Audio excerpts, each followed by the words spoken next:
There is a quiet violence in how we abandon ourselves daily. You wake up already reaching for the phone, for the coffee, for the first hit of distraction before your eyes fully adjust to the light. It happens so smoothly you barely notice the theft. Another morning where you belong to everything except yourself. We have been conditioned to mistake this emptiness for normalcy, this restless hunger for living. But Jung whispers the dangerous truth.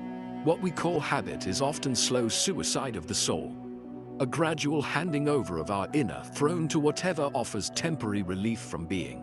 The modern world runs on stolen autonomy. Every advertisement, every algorithm, every well-meaning friend who says you deserve this treat conspires to keep you docile in your cravings. We have been taught to pathologize our deepest urges while simultaneously being groomed to feed them. The drink after work, the 11th hour on social media, the shopping cart filled with things that promise to fill the God-shaped hole. These are not personal failings but cultural rituals. We initiate ourselves daily into the religion of lack, genuflecting before altars of instant gratification while our true hunger goes unnamed. Jung understood that addiction is not about substances but about surrender. It begins when we stop believing we are worthy of sovereignty. The alcoholic doesn't love alcohol. He loves the annihilation it provides. The workaholic doesn't crave productivity but the blessed silence of not hearing her own thoughts. These are not vices but misplaced devotions, spiritual yearnings forced through the narrow keyhole of material solutions. We keep trying to solve soul problems with world answers, and wonder why we remain thirsty after drinking the entire ocean. There exists in all of us what Jung called the shadow of desire, not the wanting itself, but our refusal to face what we truly want. We would rather nurse manageable addictions than confront the terrifying possibility that our deepest longing might be for something unattainable through any external means. It's easier to blame willpower than to admit we're homesick for a version of ourselves we've forgotten how to imagine. The paradox pulses at the center of our suffering. We seek control through surrender, freedom through bondage, self through self-annihilation. Consider the moth circling the flame. What appears from the outside as self-destruction is, to the moth, perfect devotion. This is the tragic poetry of addiction. Even our ruinous choices contain a kind of sacred logic. The part of you that reaches for the bottle at midnight is the same part that once reached for stars. The hand that mindlessly scrolls is searching for the divine scroll where your name might be written whole. Our compulsions are distorted pilgrimages, proof that somewhere beneath the rubble of our conditioning, an intact self still remembers worship. The journey from addiction to choice begins when we stop seeing our cravings as enemies and start recognizing them as the last intact map to ourselves. Every urge carries encrypted directions back to some disowned part of your being. That itch for distraction, the exile of your creative fire, the hunger that food can't satisfy, the famine where your soul's purpose should be. Jung offers not condemnation but the most radical invitation: to approach your desires as sacred texts written in a forgotten tongue. The way out is not through suppression but through translation. Learning to read the hieroglyphs of your own hunger until they reveal what you're truly starving for. The great irony of our compulsive behaviors is that they begin as attempts at self-preservation. Somewhere along the way, in moments too quiet to name, we made silent agreements with our cravings. That this drink would soften the edges of our loneliness, that this purchase would fill the hollow places where our dreams used to live, that this endless scrolling would distract us from the terrifying question of what we might become if we ever stopped running. Jung understood that addiction is not the opposite of freedom but its distorted mirror, a malformed attempt to meet needs that society has taught us to ignore or deny. The core of his work reveals that our deepest compulsions are not enemies to be vanquished, but messengers speaking in the forgotten language of the soul, carrying truths we've been too afraid to hear. At the heart of this transformation from addiction to choice lies the concept of shadow integration, the radical act of retrieving the parts of ourselves we've disowned in order to be acceptable. We exile our rage and call it peace, suppress our hunger and call it discipline, numb our longing and call it maturity. But the shadow does not disappear. It merely migrates, resurfacing as the late-night binge, the inexplicable outburst, the secret habit we swear will quit tomorrow.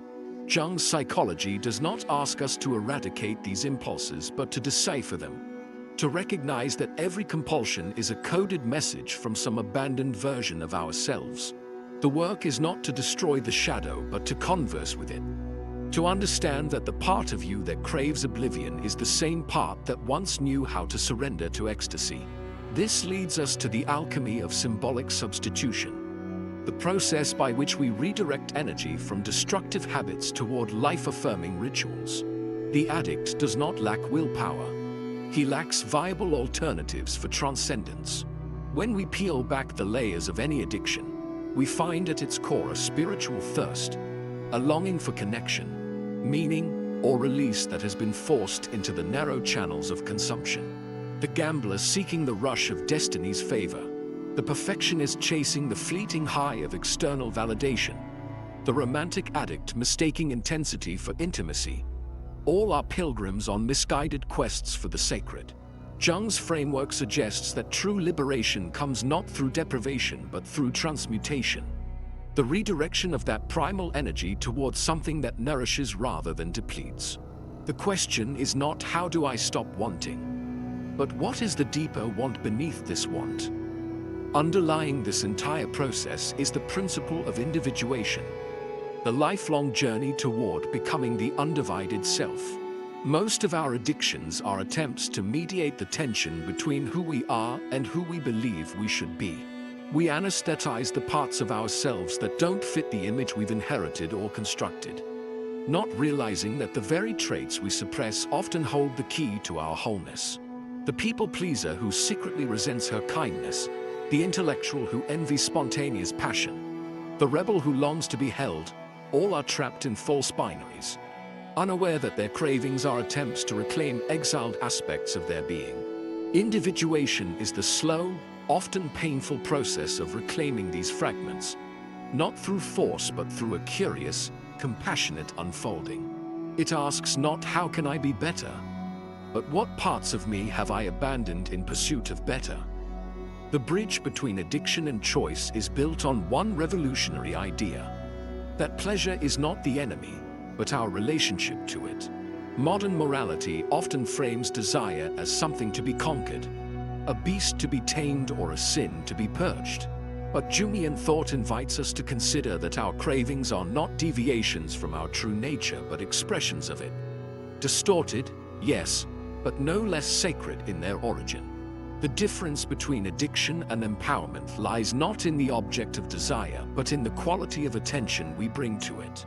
A glass of wine can be either communion or escape. Sex can be either connection or armor. Ambition can be either calling or compensation.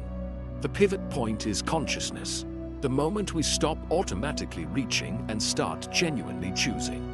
This is what it means to reclaim power over pleasure, not to reject it, but to relate to it with such presence that it becomes not a compulsion but a conversation. There is an old alchemical text that speaks of the nigredo, the blackening, the first stage of transformation where all matter must be reduced to its primordial state before any rebirth can occur. This is not destruction for its own sake, but the necessary unraveling that precedes renewal. Jung saw in this image the perfect metaphor for addiction's paradoxical purpose. What appears as our undoing is often the prelude to our becoming. Consider the myth of the phoenix, which must be consumed by flames before it can rise anew. Our compulsions follow this same arc. They burn us, yes, but they also burn away the illusions we've mistaken for identity. The late-night binges, the secret indulgences, the shameful relapses. These are not merely failures of will but initiatory fires. They reduce us to our essence, forcing us to confront what remains when all our strategies for evasion have turned to ash. This alchemical process finds its mirror in the Greek myth of Dionysus, the god of ecstasy and intoxication who was torn apart by titans only to be reborn. The Dionysian mysteries taught that divine madness was not the opposite of reason, but its necessary counterpart, that the surrender to irrational forces could lead to higher integration. Modern addiction distorts this ancient wisdom, offering the dissolution without the redemption, the tearing apart without the putting back together. The alcoholic who blacks out experiences the ego's annihilation without the subsequent rebirth. The shopping addict knows the frenzy of acquisition, but not the deeper fulfillment it mimics. Jung's genius was in recognizing that these partial, pathological enactments point toward an archetypal pattern, that our destructive behaviors are crude attempts to replicate sacred rites of passage in a culture that has forgotten how to sanctify transformation. The fairy tale of the Frog Prince carries this same truth in symbolic form. The princess must do the unthinkable, kiss the repulsive amphibian, to reveal the noble being beneath. Our addictions are these frogs in psychological form.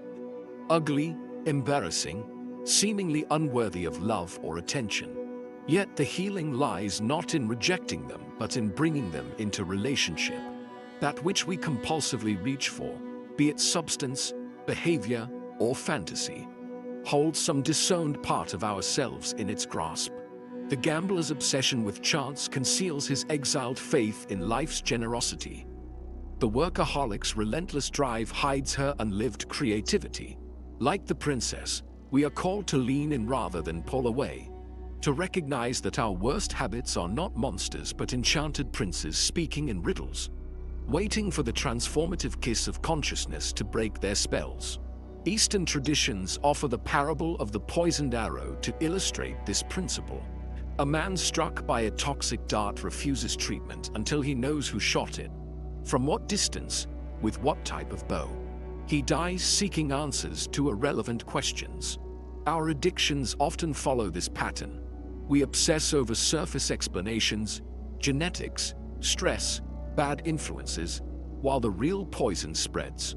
The Buddhist solution is radical immediacy. Remove the arrow first, ask questions later.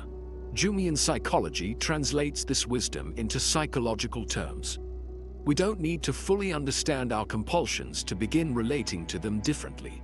The moment we stop justifying or condemning our cravings and simply observe them with detached curiosity, their power begins to wane.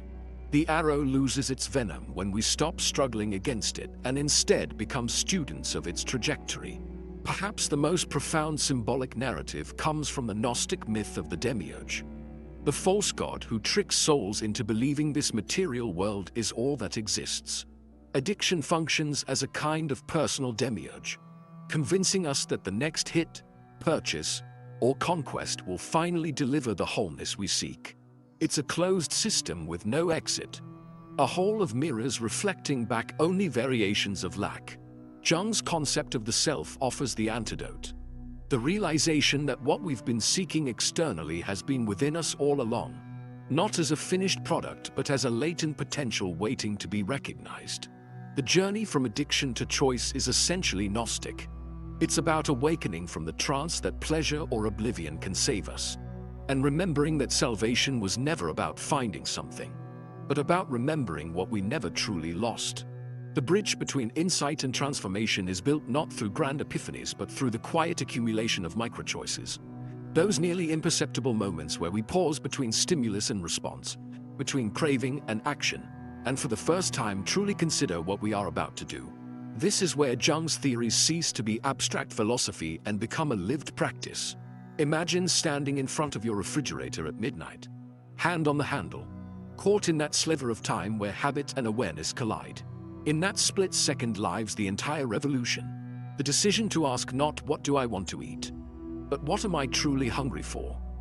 The answer may still lead you to the ice cream, but now it will be a conscious choice rather than a conditioned reflex, eaten with full presence rather than numbed oblivion, enjoyed rather than endured.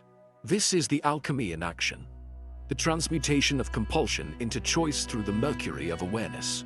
Practical integration begins with what might be called sacred tracking, the art of observing your patterns without judgment but with the keen eye of an anthropologist studying some fascinating native ritual. When does the itch for distraction arise? What emotional weather precedes your cravings? Which people, places, or thought patterns reliably trigger your autopilot behaviors? This isn't about creating guilt, but about mapping the fault lines in your psyche where energy leaks from conscious intention into unconscious repetition. A woman who notices she online shops most feverishly after visits to her critical mother isn't solving her shopping problem. She's discovering that her appetite for pretty things is really an unspoken hunger for self-valuation that gets wounded in particular company. The behavior becomes not something to eradicate, but a compass pointing toward where healing is needed. Real change germinates in the fertile soil of substitution rather than suppression.